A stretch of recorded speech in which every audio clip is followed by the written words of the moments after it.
Welcome back to episode 201, no less, of the Celtic Exchange Weekly. This is Tino, and this week I'm joined by a full house of Mif, Paddy and James as we once again cover all things Celtic. Mif, 3 points, 3 goals and 3 goal scorers who continue to divide opinion amongst the Celtic support. Your opening comments, please, for the week as Celtic make it 106 goals for the league campaign with 2 games yet to go. Thank you, Tino. How are you doing? I'm good. Hello, Tino. Hello, James. Hello, Paddy. Hello, listeners and viewers. I get around when I don't say that, so I feel like I need to. Well, it's fantastic. It's fantastic. I think it shows the mentality of the team keeping that up. Especially Hibs coming, having a bit of a go, scoring first. But in terms of players dividing opinion, I've only got one opinion, and certainly in Rio Hatate, outstanding player. And I think that there was an article, or there was certainly some quotes going about around Rodgers saying that I think it was clear to see he was a bit frustrated with Hatate at the start of his tenure, but there does seem to be a bit of a trust. He always stays on. There's a bit of trust grown between both of them now, so it would be nice to think maybe there is still another wee level for Hatate to go up. James is shaking his head. Could he possibly the guy to bring it? Yes, also yes. But yeah, I'm just delighted to keep the momentum up and keep the revs going into the cup final. That's what it's all about. Yeah, we're going to get into a wee bit more Rio Hatate chat as well just shortly, but we'll get to that. James, in a little under 2 weeks' time, it'll be all over for another season. Where do you think this one ranks? Albeit, Scottish Cup final still to come, but how does it compare to recent years for you? It's not been as exciting because the chase hasn't really been there. If you take, I mentioned a couple of weeks ago, Angie's first title win, that was a buzz, probably the biggest buzz in years. So not like that, but for me, it's a very, very strange kind of season because they've just dealt with the domestic stuff so professionally, and where they've actually made the bigger strides is European progress. I think the campaign this year was a real marker and a real foundation of what we can do in years to come. So there's been no real great fanfare, and I suppose the media hasn't really given us any fanfare for the achievements so far, and potentially a treble as well. But I'll celebrate it like any other treble if we get there, right? Yeah, here's hoping. Paddy, you see the man on the screen, Nicholas Kuhn, sporting a nice plaster above his eye. Is this his Tosh McKinley, Henrik Larsson moment? Do you think somebody's banjoed him in training? Who knows? They'll keep it. Got one for somebody. Aye, he's been cheeky to someone. He might have won the fight, we don't know. Yeah. But for me, I think, just going on what James is saying, I think that the chase that a lot of Celtic fans secretly want, bizarrely enough. I think all football fans do. I get that, but there's also something pleasing watching your team go and stick 4, 5, 6 goals past a team quite frequently this season as well. I've said this at the halfway mark. This has been one of the best seasons I've seen us play attacking, exciting football, and I think that we are maybe guilty at points of taking it for granted of how well we have performed this season. Yeah.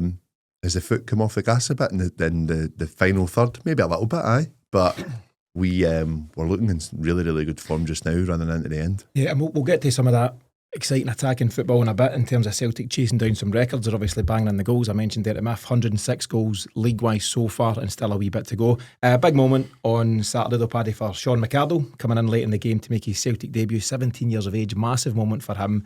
And it's always good to see academy kids getting a chance, isn't it? Yeah, absolutely. And I think, we were talking in the group chat before the game, not really much change to the lineup. Obviously, we see Casper come back in, and we see Trusty at the start as well, but not much in terms of end of season, give some of the young boys a chance. I had a little think about it. When was the last time we'd done that, really? I think back to the Ronnie Dyla, Jack Aitchison game, and I think those moments are few and far between now, especially if we are pushing towards a Scottish Cup final. We want everyone still to be ticking over and be ready for that game. And I've seen a few people saying, he doesn't trust the youth, or he's not got any hope in any of the players coming through. Actually, if you look at the squads over the course of the season, I know there's some laws in the league that say that we need to have X amount of players from the youth team involved. Same with the Champions League, I believe. But we have had people in and about the first team a lot more names than I've seen in a long time as well. And I don't think that's by chance. Now, we're looking obviously at the Daniel Cummins thing. We don't know if he's going to go. There's not really... Has there been an announcement on that? No, but I think he's gone.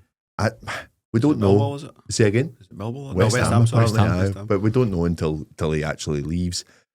this is the thing with Celtic, you know, do you go give these guys a few starts to perform and then all of a sudden there's 5 or 6 teams sniffing about them and get them on that contract? We're in a really, really tough position. It's a rock and a hard place in terms of our youth setup and keeping players happy at that level.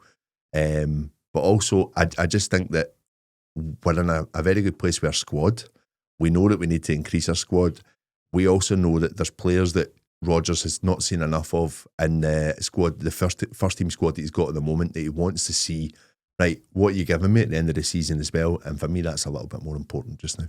I think so, and it's such a juggling act. And I think what we'll do is we'll dedicate an episode solely to the academy and how Celtic can possibly do things a wee bit better, because great to see Sean McArdle come off the bench at the weekend. But as it stands, he's one of only 5 academy players that have had minutes at all this season. I've rhymed this stat off in recent shows. Now, 5 sounds quite a lot, but when you hear the breakdown of that, it's not so impressive. So McArdle got 8 or 9 minutes on Saturday. Daniel Cummins get 9 v Villa. Jude Bonner get 10 v Aberdeen in a game we won 5-1. Francis Turley got a minute in game 3 of the season, and Dane Murray said slightly more. He came on against Villa, made quite a high profile error, and got 90 minutes against Wraith Rovers in a Scottish Cup game, and that's it. So there's not a lot going. They are around the squads, Paddy, but they're not getting the minutes, and we'll have a bigger chat moving forward. Just a quote from Sean McArdle, I think he posted or Instagram or whatever, said, "Such a surreal moment making my debut for my boyhood club. Just thankful for the opportunity, and it was really good to get the result as well, and hopefully many more to come." If it's great to see, and as Paddy says, hopefully we see some more of that, whether it's in these remaining 3 games or beyond. Absolutely. And I seen on X, formerly known as Twitter, I think it must have been his mum, posting the picture of him, looked like his first game, holding up the scarf and then him going on as a sub. That's what it's all about. And that, as fans, that's what we yearn. We yearn a few of those to come along, because we know how important it is to have players in the squad who truly know what it means to play for Celtic. Yeah, so it's good to see for Sean. Good luck to him. And as I say, we'll cover more of this in more detail in a future show. The full Hibs match review is available now on the Final Whistle podcast. Find that wherever you listen. Big topic for just now, James, and we lean towards it in terms of Reo Hatate. Question, are we heading for a summer of transition? Rumours abound that Hatate's heading to Serie A, and rumours continue to ramp up that Daizen Maeda has been looked at, which I'd be amazed if he isn't. James, do you think these guys might move on, and if so, how do you replace those two? Yeah, first thing I would say is, I've got my opinions on Reo Hatate, but he's better than Udinese, mid to the bottom of Serie A. But I do think there's going to be a lot of interest in our players. These guys, part of the other side of doing well in Europe and getting exposure at that high level is you get noticed, So I think there's going to be change. I think there's some change necessary as well. I slightly disagree with yourself, Paddy. I think the squad's in a pretty poor shape.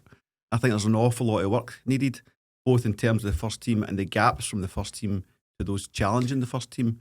I think there's going to be a summary change for that. And if it's Rodgers' final season, you'll like that, Mif. If it's Rodgers' final season, he'll want to go out on a real high.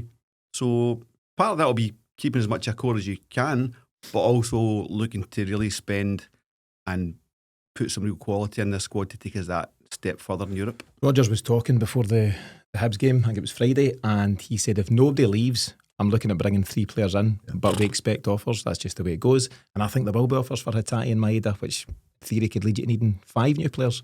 What do you think, Paddy? Yeah, I think we will lose players this summer. I think he could be one of them. I don't really want him to be one of them, but I'm with James in the sense of that the consistency isn't there enough for Reo Hatate, and that's been the biggest frustration of watching him, because he's got everything in the locker. He's an incredible footballer. I think there's a reason he's getting linked with Udinese, personally. I think that he needs to be more consistent if he wants to go further up in the Serie A league. He's also got aspirations, apparently, of playing in the Premier League. He's nowhere near the top 10 at this point for me. Do you think physically and pace-wise he would struggle at that level? No, I don't, because we see it here at Celtic. I think he's in and out of games, and it is too often. We know what he's got in the locker, and I think when he does turn it on, he's standout. He's the best midfielder in the league at points, but we just don't see it enough. Man of the match on Saturday, but you're right, Paddy, it's not consistent enough, but Mif is such a talent, isn't he? I love him. I just think he's brilliant, and I think he's a unique talent. Quite often with these types of players, they are enigmas. They do great things, but don't do it very consistently. But I'm happy with the trade-off, if I'm being honest. I think he does more good than bad. But what I do think is Italian football would suit him massively. I think it would tear it up. It would suit him massively. And those moments of magic to unlock defences. I think it would suit his game, but I'm in absolutely no rush to lose him. As for Dyson, it's one of those situations that we've been through so many times in the past. You know, more recent history with Musa and Eddie and players of that ilk, where they come here, do well, it's a showcase, and then on the shop window. Been interesting to see Matt Riley starting to play minutes for Brighton now as well. The Hugo move is a bit an outlier because that's just not worked for him. Again, that seemed forced by all parties, really. Yeah. Very, very odd move for everyone. The only one that wins it of that is Celtic. Aye, Yeah. Celtic win out it, albeit you could argue we could have been doing with another striker hanging around. It's certainly one that you know is going to score goals. So with Rio Hatate, it's a keep for me. It's a definite keep for me. Oh, I would keep him, by the way. Yeah. 100%. Yeah. Poor. Just in terms of their situation, Dyson's contracted until summer 2027, so a couple of years later, and Rayo a year further, summer 2028. So there's no great pressure on Celtic to sell, but I think we know the model by now, and if the right money comes in, and it'd need to be pretty toppy, I think you could see moves there. What we are seeing, James, slowly but surely, is the breakup of the team that Ange built. Don't. I'm just saying. Kyogo obviously moved on. Matt O'Reilly at the start of this campaign. And actually, aside from Rayo and Dyson, only Alistair Johnson, Scales, CCV, and the returning Jota remain. What do you think about that? Yeah, it's just natural progression as well. I think what Ange's team has had was just that pace. I think the tactics worked with the players. They were all of a certain size, fast, dynamic football, bit cavalier, back door left open. Rodgers is much more control, possession, which can be frustrating at times, but you can see in the likes of Engels and Ida to a degree as well, that physicality he's looking for, and I think we'll continue to see that as the squad evolves through the summer. He wants that. I think we're going to see a big powerhouse striker, but someone who's got the feet as well coming in the summer. It'll be interesting to see. Just in terms of guys coming in, Paddy, given the success of particularly Kyogo, Rayo, Dyson, less so the Ideguchis and Kobayashis of this world, and Iwata was somewhere in between. Are you surprised we've not revisited that Japanese market? I think it's a market that would only be looked at if your manager's comfortable in it. Personally, I think that Rodgers will be telling the scouts who he wants, the kind of player that he wants, and he'll also be recommending players that he's seen before. I'm pretty sure his phone goes with potential players coming through at different setups across Europe. So it could be that it's just not something that he's interested in, he's aware of as much as what Ange was. Ange was fully exposed to the setup, not just in Japan, but the whole continent. So I think for me, yeah, he'll be aware of it.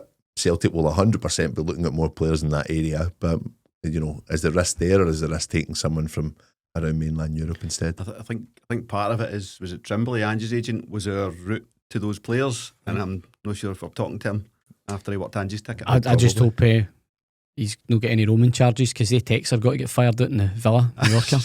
That is our scout network. Aye. What's happening, my son? How's the contract sit you, bro? Pause your game of Snake. You know? You've got the situation, Paddy, though, whether the player is in Japan or Honduras, Palma, wherever, you know, Argentina, Burnaby. Celtic now scout globally, don't they? So if the player happens to be from Japan, great. But I don't think we just go, right, let's laser in on that and see what's what. We just kind of stay open. They do, but the manager will have the preference in it. That's what I'm saying. And a lot will be told this year in terms of our signing. Do we tap into another market? Do we look at South America? Do we look at East Asia? Is that going to come down to the fact that our manager is saying these are my players for this season and I'm rebuilding? We do need players to rebuild. I'll agree with that. Are we rebuilding the team, or are Celtic saying, actually, we'll go 50-50 because you could be off next year, so let us look at South America a little bit more. Let us look at, you know, we'll look at the success of Alistair Johnson, for example. Let us look at that market a little bit more as well. I think if we see signs of that, it's not immediately just the European players, then there'll be a few eyebrows raised about Brendan Rodgers' future. I think if we chase two rabbits, we'll catch none. Either back Rodgers or none. Just do it. A wise man once said, it's an interesting summer because Rodgers needs to look out for the here and now, and if he knows that he's off, you're laughing at Mif. Chinese proverb, Mif. I love a wee Jamesism. If he knows he's off, he wants to finish this season as strongly as possible, and to an extent, he can't be laying the foundations for the next guy coming in to the detriment of the season ahead. It's a we say that, one. but what's he to do then? Is it just to sit and see Go who big, Celtic side? and he deserves the backing to go big Yeah. because of what he's achieved. I Since agree, he came but back. they would have to be his players then. Yeah, You know, because we look at the windows gone past under Rodgers. The 2 January transfer windows have been really, really poor when you look at it. I know obviously Nicholas Kuhn and Adam Eder played their part last season, but we could see the frustration of a manager not getting the quality that he wanted, and I'm pretty sure he would have been given the list and said, no. Is there a doctor in the house? Is there? So there's meant to be, isn't there? Aye. Paul Tisdale, we've yet to hear there, and not that see something. not that he has to come out and do interviews, but I'd like to see some action. This is his big summer, so let's see what he provides. He doesn't need to come out and talk if he's showing it, and he's not showing it. No. But he's not really the chance. This is his window. to be fair, it's very difficult to get an appointment with a doctor these days. Just in terms of, you mentioned, Paddy, some of the frustration that Rodgers has had since coming in. That summer 2023 window, I just had a glance at it today in terms of the guys that come in. Odin Holm, sometimes known as Odin Thiago Holm, Marco Tilio, Kwon, Lager Bielka, Louis Palma, they're all now out on loan. Nat Phillips, remember that guy? Not in that. I don't know if he's still playing football. Relegated with Hope Derby. Is that right? Aye. So you're our 60 championship grand a week. correspondent. So Nat Phillips came in on loan, as did Paulo Bernardo, and that's worked out. And obviously Yang and Nawrocki, who remain part of the first team squad. Takes a while, Paddy, when signings don't work out to recycle them and get them out the building, doesn't Absolutely. Do you think any of them are Rodgers signings? it? They can't be. I think he I don't arrived think just so. as a lot of those things were happening. Just to revisit what I was saying though, so obviously it's speculation that Rio Hatate and Dyson Maeda might move on.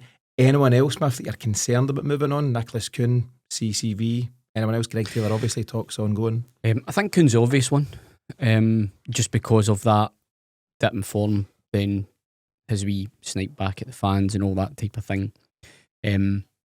But it's easy to let your judgment be clouded, because rarely have I seen a player so electric for Celtic as he was in the first 4 months of the Shot season. again Saturday. He was absolutely fantastic, and you know, to be that good for that period of time and then have a dip's probably just natural anyway. Excuse me, but I'm just a bit unfortunate that there's been that wee bit of don't know what you would say. He's maybe just went a wee bit off form at the wrong time when we probably needed him to be on form, because it was the business end of the Champions League. And again, I think the lack of threat has ran through the squad towards the end of the season. I do think that is a thing. You can go on about professionalism and all those and having the players wound up, but I think he's probably suffered from that more than most. But there's certainly been a turn in that, and we've still got a massive game to come against Aberdeen in the cup final. So if he is to go, he's still got his chance to leave his mark before he does go. But I'd be worried about Kuhn going. 21 goals and 15 assists. It's a lot to lose out your team. I'd be worried about Kuhn going. I'd be worried about Maeda, obviously, just because between Kuhn and Maeda, I mean, the goal contributions that he would have made would be absolutely frightening. That's 54 goals. Absolutely frightening. So, but this is where the intrigue for me comes around what the actual plan is. Now, quite often we get to this stage of the season and later, and there is no plan.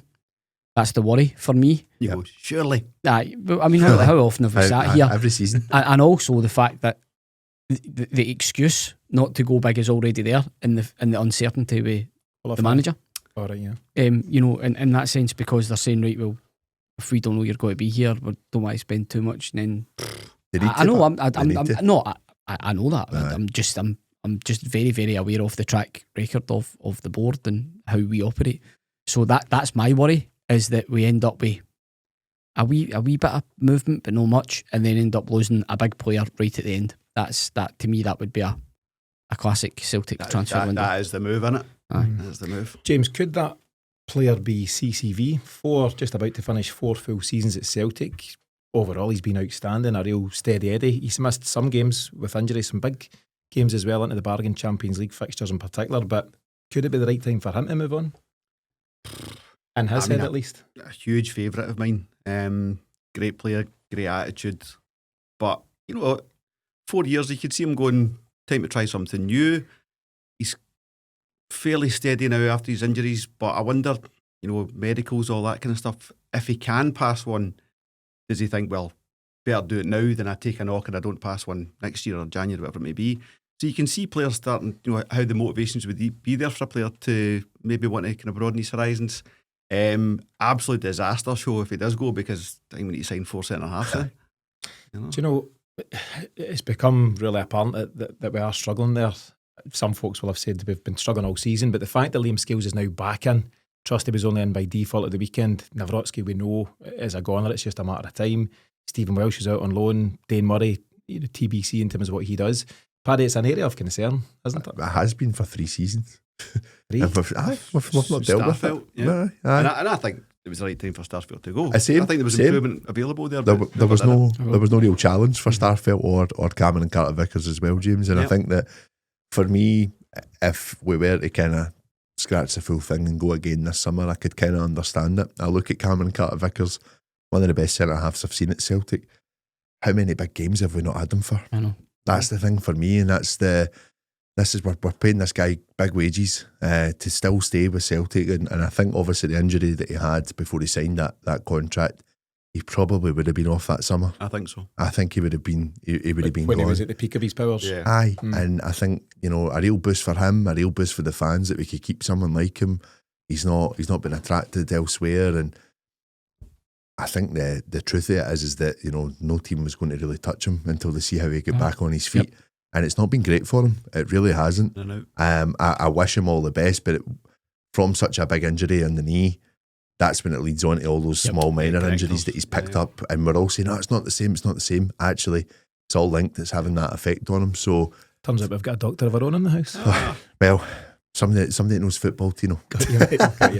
Right. No, I think for me, honestly, I think as a fan we need to weigh up what we're getting from him, and look at the 2 Champions League campaigns, the 2 passes. He's not been playing as much as we'd like him to. He's getting slotted back in games. He's making mistakes in big games. I don't know if it's worth us kind of persevering with spending a bit of money on the back line. I think we need to spend money on the back line, but my concern would be, with all that taken into consideration in his time and his injuries and stuff, probably if you had a solid left centre half, you go, okay, we could let CCV go. But see, to break up your whole spine and trying to add onto that to have a solid team to go and attack Europe, I think you need to keep some kind of stability on it, which was I'd lean towards trying to keep them. To start again from scratch this summer would be a hard going, I think. I get that. I'm just coming back to the campaigns though, and I think the last 2 the games he's come back into, Lazio, albeit very unlucky with the header, but he made the mistake that gave them the win, and then Club Brugge this season as well. Just not at a fully fit Cameron Carter Vickers like we like to see. Rangers, aye, exactly. So, as I say, an absolute joy to watch when he's on it, but when he's off it, it's you don't want to see that happen to your heroes. Yeah, definitely. So some concerns as to who stays, who goes, but the summer will be here soon enough and we'll find out. Let's turn attentions to this week's 5 in a row. That is the first time we've had all 3 or all 4 in the building, so let's see how it all goes. You'll know the drill by now. 5 quick fire questions on Celtic. The boys will write down their answers and we'll reveal the answers at the end of the show. There you go, James. Paddy. Mif. Oh, they're out. The glasses. are out. If you're This is like going to a restaurant with me. Now, like you go to the restaurant, everybody sits. Get I'm your just readers. like that. No, I'm just focused on, right, what am I getting to eat? Everything else is just background noise. Like I'm just turning into a right ignorant wee bugger, man. I'm like, aye, right, whatever. That my head was down there. As soon as I got this, I'm absolutely I'm on it. Well, As I say, I'm wound up and ready to go. On that note, let's get started. If you are playing at home, now's the time to grab pens and papers if you want to take part in this week's 5 in a row. Question number 1. Celtic have won 6-0 3 times this season, once in the League Cup and twice in the league. Can you name the opponents? I'll give you a point for each. So 3 6-0 wins this season. Name the opponents. Going to bounce on quite quickly. Oh, you mate, aye. Am I? Question number 2. Sean McArdle, as discussed earlier on, made his first team debut for Celtic at the weekend. What shirt number does he wear? Fair enough. So what number does Sean McArdle wear for Celtic? Complete guess. Question number 3. Daisen Maeda initially signed for Celtic on loan before making the move permanent, but which club did he join us from? And question number 4. Reo Hatate is featured in all 54 of our competitive games this season, but one member of the first team squad hasn't made a single appearance. Name that player. One member of the first team squad hasn't made a single appearance? Yeah. And finally, Willie Maley is the most successful Celtic manager of all time on 40 trophies. Jockstein is next on 25, and Brendan Rodgers will make it 12 if we win the Scottish Cup in a couple of weeks' time. But how many trophies did Martin O'Neill win as Celtic manager? So Martin O'Neill was here between June 2000 and May 2005. How many trophies did he win? So, as always, answers to all 5 questions will be revealed at the end of the show. The 3-1 win against Hibs saw Celtic equal the tally of 106 goals from that invincible team, or invincible season of 2016-17. They're now looking to equal or better the record of 111 league goals that the Lisbon Lions scored in the 1966-67 season, albeit the Lions done so in just 34 games. We'll play 38. But James, will we do so with just 2 league games remaining? Do you know what I was thinking at the weekend? Because I was quite bullish that James would get his goal and Dyson would get his 40. It's starting to tighten up, innit? You know, so 2 league games to go. Yeah. Many won there? 108? 106. 106. Aye. 5 goals to go. I mean, the Dandies and their pathetic performance yesterday, Sunday, just ridiculous. No. That was always a game Rangers would have got to win easy. Why? So absolutely nothing riding on it. Yeah, No pressure. But still, turn up. Yeah. I saw the chart of Aberdeen's involvement in the game. It's not even a tip. Pressure for Aberdeen. Yeah, to try and Aberdeen, push that third. they still Aberdeen 0-0 they hit the post. Uh-huh. Just the way the game sort of panned out. I seen a wee bit of it. And As in, oh yeah. no. I seen a wee bit of it, and it was quite a strange game. It was just so flat. Yeah. So flat, and you're lucky if it was half full. Just end of season fair. Aye, It was just lucky if had it was that half feel about it. Anyway, we've already spent too much time on that. 4 against them on Wednesday, 2 at the weekend. Yeah, I do think they're there for the taking. Paddy, what do you think in terms of those last 2 league games? Can we get the 6 goals? I think we can. I'm going to go opposite you. I think just a nice, comfortable display on Wednesday, and then a feast for the fans on Saturday. Aye. Another 6-0 to add to that Why question. not? James Why and not? Dyson special. Why not? St Mirren are going to finish 6th and no higher by the looks of it. No, What's that noise? they can get into Europe. I think they're not far Can off. they? Aye, they've had really good form in this championship playoff stage, as they call it. The split. Aye. Okay.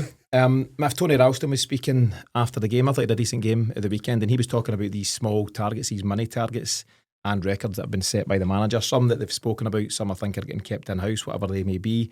We know about Dyson targeting 40, Jamesy Forrest looking for that goal to give him a goal for this season. Guys like Johnny Kenny, who came on and I thought could potentially have stole a goal at the weekend. And between those individual targets and the team target, Smith, there's a few things keeping us going for Wednesday and Saturday. Yeah, and I think the manager sort of drives that.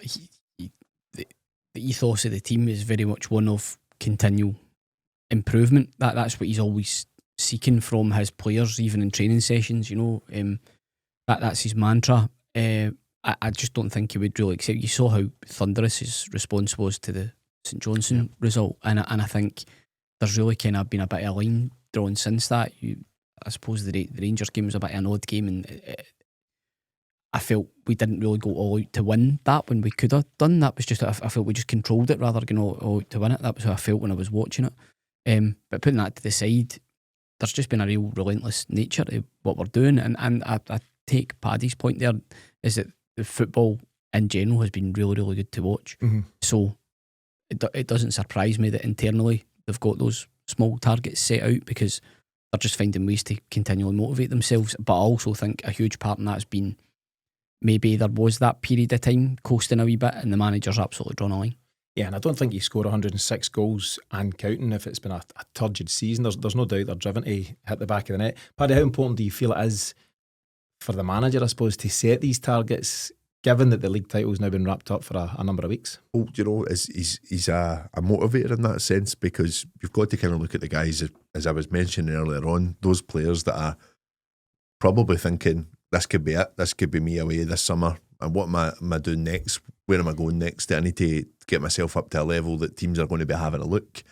So you need to apply everything you can in those games. You need to make sure that you're giving the best performances of your season, and at that point, if you've not had the opportunities already throughout the main season, We look at the likes of Johnny Kenny. Is he going to be at Celtic next year, or is he thinking it could be elsewhere?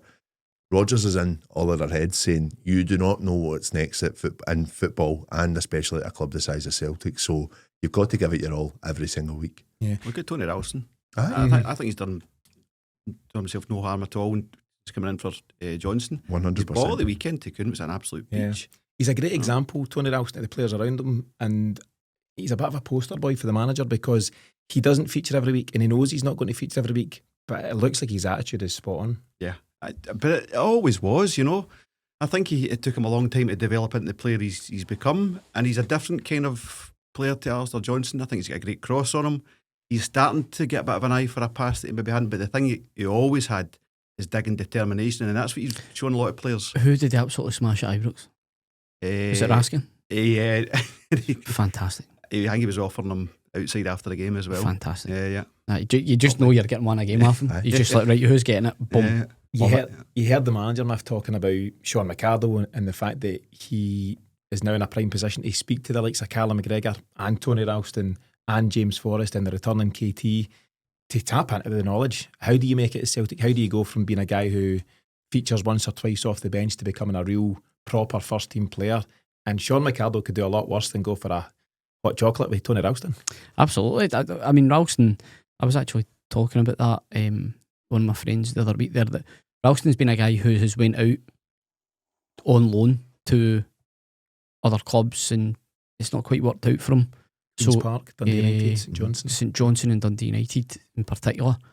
So you would think that him finding a role at Celtic, you would hope he's probably going to be here for the rest of his career, and he's somebody that keeps that link with the academy going as well. I think it makes sense to have someone like him around, because for those reasons he's had the experience of coming through, but he's also there to make sure that any new player coming in, whether they come from the academy or outside, they know the standards that are going to be set when you come to play for Celtic.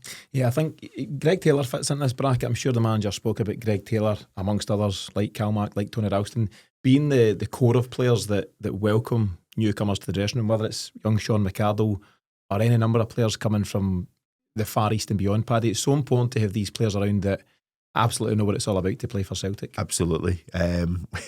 We make jokes about, knows the city, knows the dressing room, but it's crucially important to have the likes of Callum McGregor, James Forrest, and you look at Greg Taylor.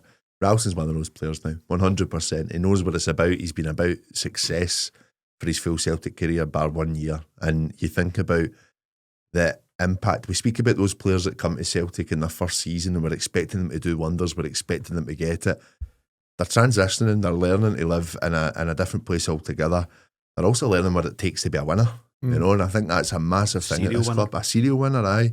And I think being around those guys is a massive help, but everything needs to fall into place and it needs to happen pretty quickly because you're under the microscope straight away. Yeah, I was actually reading some really good quotes today from Callum McGregor talking about Arnie Ingles in that sense that it's his first season, he's got double-figure goals, double-figure assists. He's got, I think it's 51 appearances. He's still got a 6 out of 10 for Ken. Did you see that? Ken who? Ken on Twitter, formerly known as X, formerly known as Twitter. I got you. Some people have just got their position on Arnie Ingles just now, and they won't change, which is poor to see. You can have an opinion, but then you can change it when the guy starts to do well. I don't know. I'm puzzled as to why there's so much, let's call it hate for Arnie Ingles out there. There's people that are desperate for him to fail at Celtic. We've got a guy in our group, Jerry, and I don't mind calling Jerry on it. He's been saying from a long time he's not good enough. It's like, hold on a minute.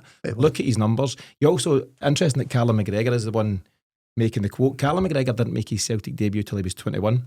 Arnie Ingles turned 21 this season. If Callum McGregor put in the numbers on his debut season that Ingles has just produced, you'd be over the moon. I think Arnie Ingles is in a great position and he's built a great platform to kick on, and he's so mature for a young guy as well. I agree with you, and I think you've got to kind of look back at one of our best captains we've had in our lifetimes in Scott Brown. He wasn't all singing and all dancing to begin with. Exactly. It took time for Scott Brown to really mantle it down, and he got there. And that's for a guy for Fife. So Arnie Ingles is coming over via the Bundesliga to come to Scotland. I think you can give these guys a bit of time, can't you? The quality's there. It's all the mentality, and as we've spoke many a time in the show, you need to be able to wear that jersey. It's a heavy one. Yeah, sure is. Mif, the cup final's obviously looming large. It's a week on Saturday, and yes, we've spoken about guys like Sean McArdle getting minutes, but now you're in a position where fringe players, Tony Ralston is in this bracket, Luke McCowan, Paulo Bernardo, even Jeffrey Sloop. You know, he wants to play in that game, that showpiece finale. And any of the young kids that are around, whether it's Jude Bonner, McArdle, even Cummins, who may or may not be away this season. And at this stage, albeit with the league done and dusted, you won't get minutes for nothing over these next couple of games. No, and I think the manager's he's kind of hammered home that point that he's not giving them away. They need to be earned, and that's what keeps the standards up. So absolutely no problem with that. Are there places up for grabs realistically? Not a huge amount. I think who we would regard as the first team, you know, certainly the midfield picks itself. Maybe that left centre half roles, maybe the one with Jota being injured. I think the front three pretty much picks themselves as well. So what is it, Maeda, Ida and Kun? Ida Kun, yeah. I would say anyway. So yeah, I think it's just a case of players who maybe aren't going to be starting, they still need to be at their absolute best, because look what happened last year. Adam Ida come on and got his moment. So, you know. Sorry, there you go. I was just going to say, it could be you. It could be you. To the members of the squad. It couldn't have been us. Not you, Tino. No. Not you, James. Definitely. Yes, Paddy, sorry. Might be me. Nah, it won't. Do you think there's an element of Trusty starting at the weekend because of that? Because he's thinking about the cup final, in terms of maybe Trusty coming in for Scales at a last push on that? I think that's a wee bit. It's possibly the only position that's up for grabs. Left centre half. I think Taylor's found himself back in and locked in for left back. Right, Trusty, the goal, poor, right? The absolute lack of defending that ball coming in from your pal and left back is abysmal. So whatever Taylor is, he's just not left back. We've got to get away from this. Hashtag GT3. You could put Taylor, Ralston and Trusty all in the mix for the goal. But all three have played a part to an extent. It's not great at all from Celtic, and it doesn't really matter, right? Celtic go on and do what they do, but you want to sharpen up on all of these things. You don't want to give Aberdeen a sniff that you're there to be got at defensively. Paddy, in terms of the Aberdeen stuff, the manager's spoken about the fact that he rested CCV.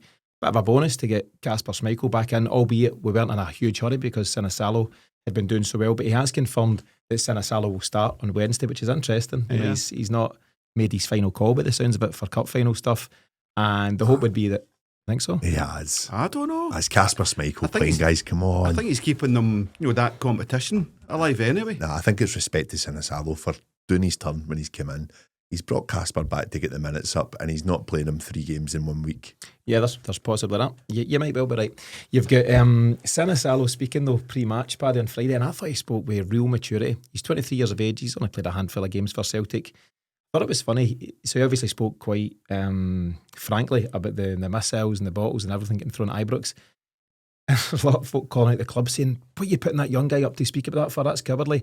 He only spoke about it because he was asked directly. He's not going to not answer the question, but just a very quick segue. Do you think the club should have come out publicly and condemned the missiles being thrown? Yeah. Or do you think they're trying to deal with that in-house or quietly between them and Rangers? Celtic have always kind of come out and done that, and the response they've got has been non-existent, or there's no CCTV. So I can understand why it's maybe try a different route. I would expect any of my players to call it out, to be honest. Yeah.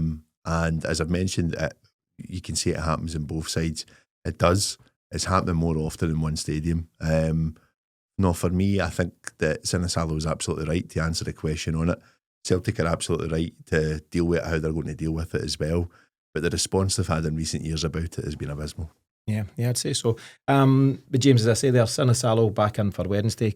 Alistair Johnson looking likely to be back in contention. Probably Carter Vickers. Are you expecting a few goals for this one? Yeah, I think so. I think it's a cup final warm-up as well. And Aberdeen have just been so inconsistent. They even kind of latterly they started to pick a wee bit of form back up and then drift away again. It's a funny season, for Aberdeen fans, because Thielen came in looking like he might have something. I wouldn't be convinced by him by the end of the season. He looks spooked, doesn't he? He looks like, right, what do I do next? And he's got his players. Aye. But you know guys he wanted. He's going to finish 3rd or 4th, and he's got him to a cup final. What else can you do at Aberdeen? I know, but what a mighty crash from that point in November with the Hibs game. It was just. I've seen a league table from, I think it's even November. It's not even turn of the year. Aberdeen are bottom with 22 points. Bottom. Fail at the 30th of November. Could believe that. It's funny though. League tables don't lie and all that stuff. You can get knocked out of cups, and that can be chance and random things on the day. Over right now 36, soon to be 38 games, they've proven that they're one of the better No, sides in the country. I take that, but if you're looking at it and saying that's quite a long time period to be 6 playing months. shite. Do you know what I mean? It's like you're expecting much better, especially with the investment. You mentioned the investment, Aye, the players that he's getting. They've not They been didn't hang shy. about in January as well. I think it's okay. If they'd got to where they got to, but with the results maybe being spread out over the season, it looks not as bad. But that would suggest some form of rot has set in. That he's finding it hard to manage. Now, I qualify that by saying that is a massively crawling statement to say just before we've got to play them in a cup final. But they've not been preparing for the cup final for November, so there's obviously been some form of underlying issue there, I would suggest. Maybe just can't handle the pressure because they got a bit of pressure at second top. I think there's a wee bit of that. I do. Do you? Aye. I'm not sure. I think you've got to credit the guy who done so well is still the guy that done so well. There was people saying about Celtic after we get beat by Rangers, we're lucky we picked up all those points early in the season. We're not lucky. We were the best team in the country, and you stacked up those points, which allows you to have a wee bump in the road against St Johnstone and Rangers. I'd argue back that the table does not lie, and everyone is where they are. I get that, but there's a lot of chat about them that they've flipped their formation 3 or 4 times this season as well. So that screams uncertainty, and it screams. And listen, it could be that these players are starting to settle in and starting to play under him. A lot of them have just arrived this season. A lot of them have just arrived in January. He will get a full pre-season with him, and they start clicking again next year. Absolutely, but I think it's evident that there's been results that have went majorly against, like hit them pretty heavily. I go back to the semi-final of the League Cup with Celtic. I think that was a massive Psychologically, confidence it's big blow. and it's up to a manager to handle that, and I don't think he has. Yeah, and maybe he's had a wee bit of juggling to do as well. Is it Papa Gay, the striker, who was flying at the start and then get injured? There's Duke, by the way. Exactly. Is he still part of it? What a talent, man. Yeah. When they were winning, they started playing again, and then they started being Strange. Anyway, spent rubbish. a lot of time in Aberdeen there. Miff, just last question on it. Is it a chance? In fact, it is a chance to set down a marker for the cup final. You don't want to give them oxygen in any sort of belief, and it's a chance to do so on Wednesday night. No, you don't. You want to go up there and you want to make a statement.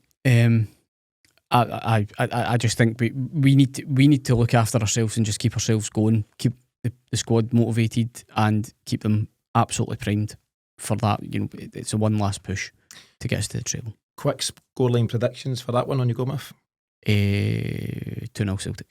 2-0 Celtic. 15-0. Oh.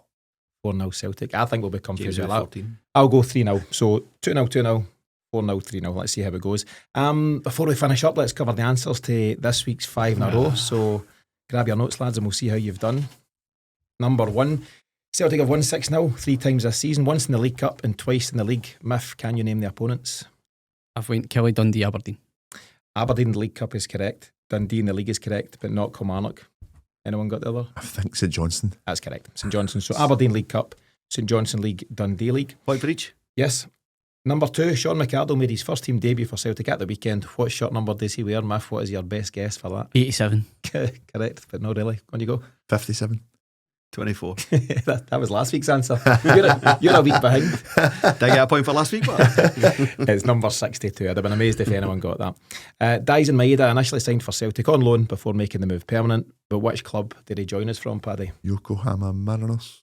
You need to put the F in the middle. Yokohama F Marinos. Okay, mate. Okay. But yeah, that's right. Angie's old club, Yokohama F Marinos. And number 4, Rio Hatate is featured in all 54 of their competitive games this season. But one member of the first team squad hasn't made a single appearance. It is Miff's pal. He's a Baniac, a Baniac. Scott Bain is correct. Final question. Willie Maley is the most successful Celtic manager of all time with 40 trophies. Jock Steen's got 25. Brendan Rodgers will make it 12 if we win the Scottish. But how many, James, did Martin O'Neill win as Celtic manager? 9.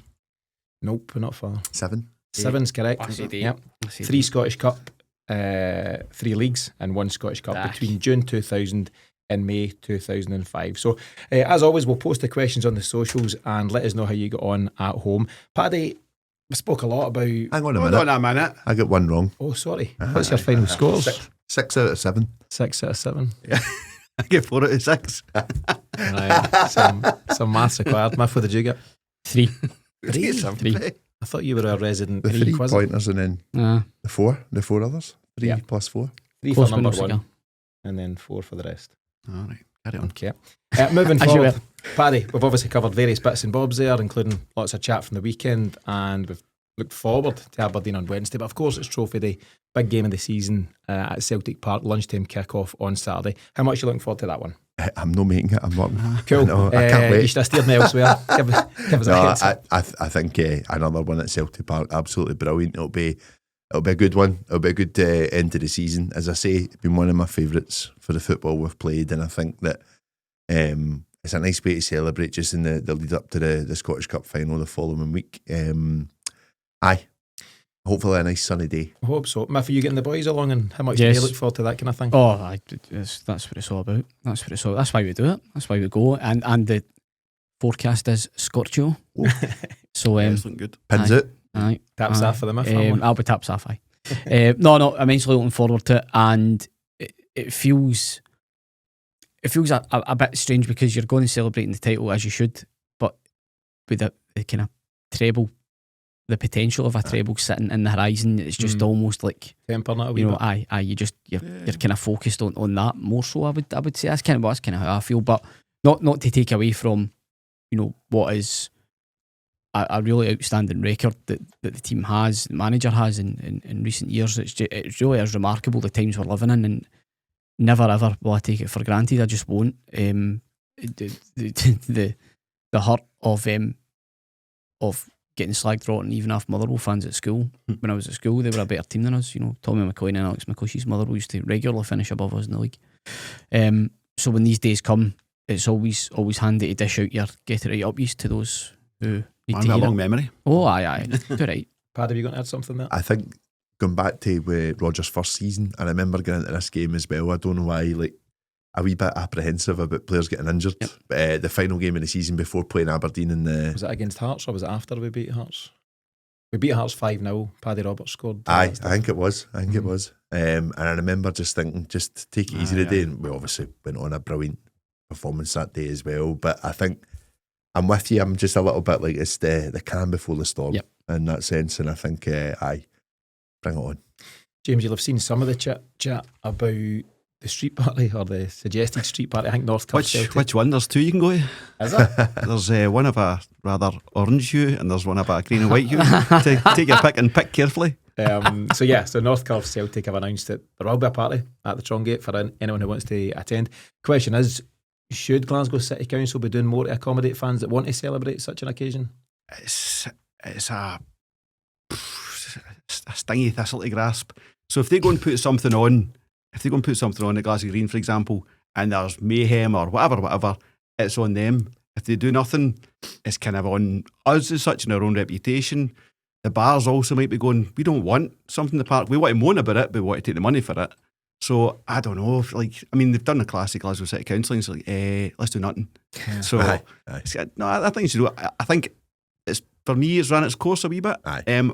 We've been there the last few seasons.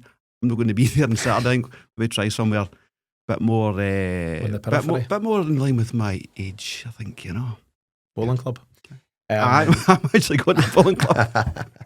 Paddy, what do you think? There is a question, should the club put something on? But I think you can see that the club would be reluctant to not put their name to something, but it's a hell of an undertaking, isn't it? An event. It's not just the 60,000 fans in the stadium, and that's something you can control and manage. Yeah. It's the potentially hundreds of thousands that would, come to an outdoor event in Glasgow for There that. should be collaboration with the council in order to put on a parade. Simple as. Every other country in Europe or across the world celebrates their team winning trophies. Liverpool have got a title parade coming up on the 26th. And they're a divided city, albeit not as divided as Glasgow, you'd It's argue. But 2025 team, come on. yeah. I've gone on the buses. Remember we used to send open top buses out when you win trebles? I don't think there's anything like that happening this time No. around. They stopped that. There's one maybe coming up Salt Market one year, and the cops just went, nah. It was too send busy. up, but It was too because it was unorganised Yeah. for the council. Did anyone see the picture for that? And it's the bus has gone past. There's a guy in the deck. International. It's gone past. Oh no, Tony Glenn. Aye, Tony it's, Glenn. no, Holyrood. heading up to Palmadie and the boys lying on the deck. One of the best photos ever. We'll get that posted to you. But no, it's a strange one, and I don't think there's an easy solution to it either. But you can see why there's a clamour, particularly as you say, it's going to be a great day. It's end of season finale type stuff. You can see why fans would want to go and celebrate it, but it doesn't seem there's a an official way for them to do so at least. No, and Paddy's quite right in what he says. It's the responsibility of the authorities to make it happen, because there's no doubt Celtic and their fans would want it to happen. It's just, again, the decisions that we make as a country, and it's quite bizarre. I mean, George Square's ruled out because that's fenced off. Of course it is. Fenced off the whole of George Square. Yeah, so, we just continually shoot ourselves in the foot with decisions that we make. It's wild. We've seen emotion on these days in the past, Paddy. Most recently, maybe somebody like Ange speaking emotionally, and then off he pops and all that kind of stuff. Easy. But could it be a final league title at Celtic Park for Greg Taylor? No, I think he'll stay. Do you? I do. I've got a feeling he's going to hang about. Would I be happy with that? No, I wouldn't. No. I've said that before. He's not good enough. He's not good enough. He's cost us in Europe too many times. I don't even care as a backup if Kieran Tierney gets injured. Yeah, I've asked this question. I mentioned it on the post match from Hibs. The acid test is, will said player make us better in Europe? And you can debate that for Adam Edas and Nicholas Coons, Rio Hatatis, these guys. I don't think Greg Taylor makes you better in Europe. But then that said, I don't think Tony Ralston makes you better in Europe. He's also a valued member of the squad. So there's. But Ralston can give you a different dimension. So if you need somebody on Europe, if you need somebody of the opposition maimed. But if you do need somebody to go in and handle but Johnson can handle that as well as a thing. But that, you don't lose that when Ralston comes on. I think you do lose something when Taylor comes on. Here's I think Tony Ralston can defend. Yeah. Oh, he certainly can. And that's what I think Taylor can't. I think he's a left back. Tony Ralston is a right back all these days. Taylor isn't. He was a midfielder who became a left back. And I think for that reason it's rather unfair that he gets such stick that he does. He's not a left back. On his instinct. Big fan of Tony Ralston, but do you feel confident going to the Allianz Arena next season if he was your right back? I think there's a certain amount of not accepting your lot, but knowing that balance of, are you going to sign another Alistair Johnson to back up Alistair Johnson, that level of player?